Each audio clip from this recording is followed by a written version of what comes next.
nakaka-intriga. Yung post ni Marian. Paano nag-post eh? Ganito? Gaga. Naka-intriga ka na siya.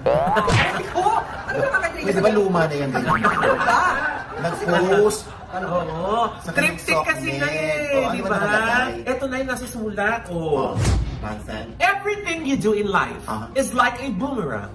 When you throw it, it eventually comes back. Don't F-U-C-K with me. Oh. Kabiteng talaga yan si Marian. Diba?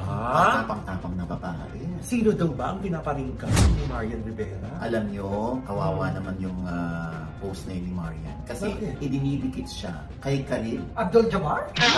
Karil yun, Karil. Ano ba? Karil. Si Karil sa Showtime. Kasi nga, di ba? Yes. Kung maalala natin, nag-guest si Ma'am Charo tsaka si Ding Dong to promote yung Only We Know, di ba?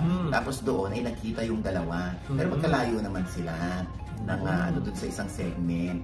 Tapos may gumagawa na ng mga clips na parang pag nakatingin si Ding Dong gano'n, pag nakatingin naman si Karil dito sa pwesto niya, parang pinagtutugma na parang sila yung nakakatingin. Pero hindi naman. Yes. Kung mapapanood natin yung original. Oo. Parang pinipilit lang ng iba na galing yun doon. Dahil nga, kung maalala natin, hindi ba, naging magkasintahan itong dalawa. Di ba naman gano'n, Nay? Pareho naman ang may asawa.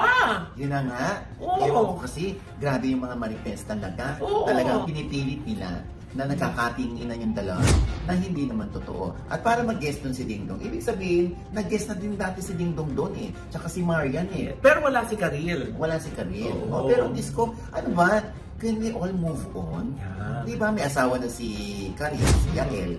Di ba si Ding Dong ay happily married kay Marian. At baka naman hindi patungkol doon sa guesting Ding Dong o kay Karil yung cryptic post na yon. Yes. Masyado lang asyumera yung mga marites. Bakit pa tayo naman daw, te? Ayun na nga yung tinuturo.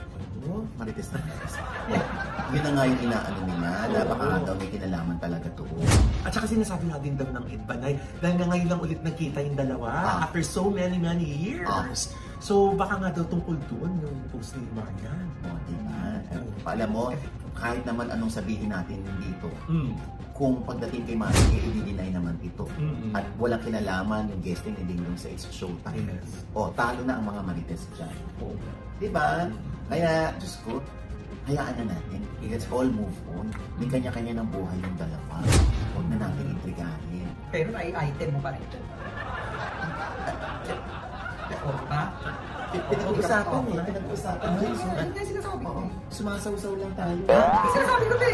O diba, pinarinig ka mo yung sarili mo. So, pagka marites.